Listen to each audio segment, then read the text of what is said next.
ሰላም የተወደዳችሁ የዩቲዩብ ቤተሰቦች እንዴት ናችሁ? ዛሬ እንደተነጋገርነው የሰው ስሞችን እንዴት ወደ ተሳቢ እንደምንቀይር ሌላ ቪዲዮ ይዤላችሁ እመጣለሁ ብዬ ነበረ። በዚያ መሰረት ለአንድ ቪዲዮ ይዤላችሁ መጥቻለሁ ማለት ነው። እስከ መጨረሻው ድረስ አብራችሁን ቆዩ። እሺ የሰው ስም እንዴት ወደ ተሳቢ እንቀይራለን የሚለውን ባጭሩ ስንመለከት ባለፈው ባየናቸው እንዴት የግዕዝ ቃላትን ወደ ተሳቢ እንደመቀየር እንዳለብን በሁለት ቪዲዮዎችን ሰርቼ ነበረ። የዛሬው ቪዲዮ ደግሞ የሚሆነው ምንድነው? የሰው ስሞችን ወደ ተሳቢ ለመቀየር የተለያዩ ዘዴዎችን እንጠቀማለን። የተጸውዖ ስምና የተቀውዖ ስም ሲሆን እንዴት እንቀይራለን የሚለው ሁለቱ የተለያዩ ነገሮች አሉ ማለት ነው። በመጀመሪያ የተቀውዖ ስም ምንድነው? የተቀውዖ ስም ምንድነው?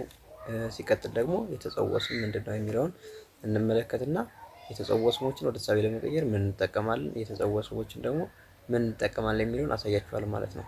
አንደኛ የተጸውዖ ስም የሚባለው ለመጠሪያነት የሚያገለግሉ ስሞች ለምሳሌ አቤል፣ ዳዊት፣ አብርሃም ወዘተርፈ የሚሉ ስሞች የተጸውዖ ስም ይባላሉ ወይም ስመ ተጸውዖ የሚባሉት ናቸው።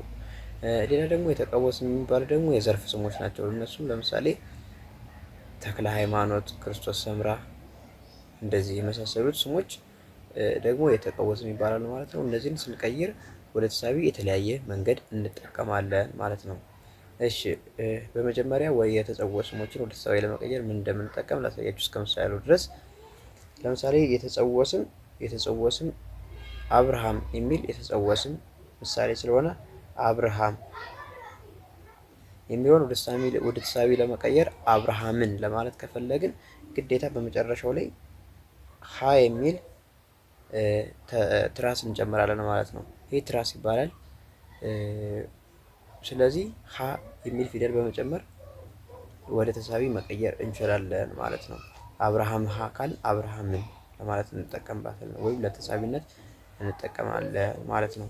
ይሄንን በምሳሌ ስንመለከት በገቢርነቱ በስምነቱ ለምሳሌ አብርሃም ሀደረ ውስተ ቤቱ ብንል አብርሃም በቤቱ ውስጥ አደረ። ይሄ በባለቤትነት የመጣ ምሳሌ ነው። ደግሞ በተሳቢነት ሲመጣ ደግሞ አብርሃምን እፈልገዋለሁ ለማለት አብርሃምን እፈልገዋለሁ ብለን ለመናገር ከፈለግን አብርሃምን ተሳቢ ነው ን ስለተጨመረበት፣ ስለዚህ ይህንን ግዴታ ወደ ተሳቢ መቀየር አለብን። ይህንን ወደ ተሳቢ ለመቀየር ደግሞ አብርሃምን ለማለት አብርሃምሃ አሐስስ አብርሃምን እፈልጋለሁ። አብርሃምሃ አሐስስ ሀ የሚል ፊደል መጨረሻው ላይ መጨመር አለብን። ምክንያቱም አብርሃም ተሳቢ ስለሆነ ወደ ገቢር ሲቀየር ሀ ስለሚጨምርበት ትራስ ማለት ነው። እዚህ የተጸውዖ ስም በዚህ መልኩ ይቀየራል። በባለቤትነት ራሱን አብርሃምን ተጠቀም፣ ለተሳቢ ስናደርገው ደግሞ ወደ ገቢር ስንቀይረው ሀ በመጨመር ተሳቢ አደረግ ነው ማለት ነው። ሁለተኛ ደግሞ የተቀውዖ ስሞች የሚባሉት የዘርፍ ስሞች ናቸው ብያቸዋለሁ። እነዚህን ደግሞ ወደ ተሳቢ ለመቀየር ለገቢርም ለተገቢሮም መጠቀም እንችላለን ማለት ነው። ይሄ ማለት ምን ማለት ነው? ለምሳሌ ተክለ ሃይማኖት የሚለውን ስም በባለቤትነትም በተሳቢነትም መጠቀም እንችላለን። ተክለ ሃይማኖት ጸለየ ብንል ለምሳሌ ተክለ ሃይማኖት ጸለየ ባለቤት አድርገን ተጠቀምንበት ማለት ነው። ይሄንን ደግሞ ወደ ተሳቢ ለማድረግ ከፈለግን ደግሞ ተክለ ሃይማኖት ያፈቅር ተክለ ሃይማኖትን ይወዳል ብላችሁ መናገር ትችላላችሁ ማለት ነው። በዚህ ጊዜ በተሳቢነት ተጠቀማችሁ ማለት ነው። እንደዚህ እያደረግን ለባለቤትም ለተሳቢነትም መጠቀም እንችላለን።